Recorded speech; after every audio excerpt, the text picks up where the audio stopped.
విచ్చలవిడిగా ఈ ఓట్ల తొలగింపు గురించి గత 4-5 రోజుల నుంచి ఎక్కడ పట్టినా అక్కడ రాష్ట్రంలో కల్లోలంగా ఈ లిస్టులన్నీ కూడా తారుమారు చేసి ఓట్లన్నీ కూడా తొలగిస్తున్న పరిస్థితి చూస్తాను. స్వయంగా మా అన్న వదిన అన్న కొడుకువి ఇవన్నీ కూడా మా వార్డులో తీసేస్తున్నారు. 13వ వార్డులో అంటే ఎంత దారుణమో చూడండి. మొన్న 11వ తారీఖు లాస్ట్ మంత్ 11వ తారీఖు జాబితా ఇచ్చారు. దాంట్లో ఉన్నాయి, ఇప్పుడు తీసేస్తున్నారు. అంటే దీంట్లో పెద్ద గోల్మాల్ చేస్తున్నారు. నేను నిన్న కూడా చెప్పాను.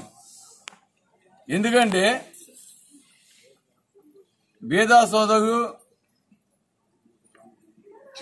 ఈరోజు ముఖ్యంగా బేదా రవిచంద్ర గారు దొంగలే పోయి సబ్ కలెక్టర్ కాడ కంప్లైంట్ ఇస్తారు. దొంగలే వచ్చి మా ఓటు తారుమారు చేస్తున్నారు వైఎస్ఆర్సీపీ అని ఇస్తారు.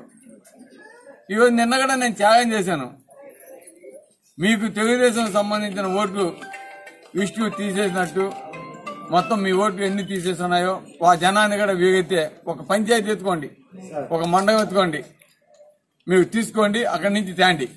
ఒక మండలం మేము తీసుకొస్తాం. మా వాళ్ళు ఎంతమంది తీసేసారు ఆ జనాన్ని తీసుకొస్తాము, ఆ లిస్టులు తీసుకొస్తాము.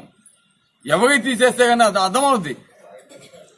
ఈ విధంగా దొంగ కంప్లైంట్స్ ఇచ్చి ప్రజలని అధికారులని తప్పుదోవ పట్టిస్తూ రాష్ట్రంలోనే ఈ ఓటర్ల జాబితాని ఈ విధంగా తారుమారు చేయడానికి సంబంధించిన వ్యక్తి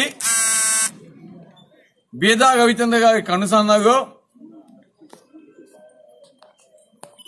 ఈరోజు అల్లూరుకి సంబంధించిన బుజ్జయ్య డాకవరపు బుజ్జయ్య కుమారుడు అశోక్ అనే వ్యక్తి ఈరోజు పోలీసులు ఇన్వెస్టిగేషన్ చేసి అరెస్టుకి రంగం సిద్ధం చేస్తే అతను ఎక్కడా కనిపించలేదంటున్నారు. అతను ఎక్కడ ఉండడు, ఇసుకపల్లి పాలనలో ఉంటాడు. ఎందుకంటే ఇసుకపల్లి పాలనలో ఎవరిని పంపిరు, ఎమ్మెల్యేని కూడా పంపేవారు. కంపల్సరీగా అతను అక్కడే ఉంటాడు. రవిచంద్ర కనుసన్నలోనే ఉంటాడు. పోలీసు డిపార్ట్మెంట్ కూడా ఇన్వెస్టిగేషన్ చేసి ఎవరైతే ఇటువంటి తప్పులు చేశారో రాష్ట్రం అంతటా కూడా ఈ ఓటర్స్ లిస్టు తారుమారు చేశారో బేదా రవిచంద్ర గారి ఆధ్వర్యంలో ఫ్రాడ్ కంపెనీలు పెట్టి ఈరోజు వారిని తప్పకుండా అరెస్ట్ చేయాలి. అదేవిధంగా ఏ అయితే ఓటర్స్ మొన్న 11వ తారీఖు ఉన్నాయో వాటన్నింటినీ కూడా తొలగించున్నాయో వాటన్నింటినీ కూడా మళ్ళీ చేర్పించాల్సిన బాధ్యత అధికారం మీద ఉంది.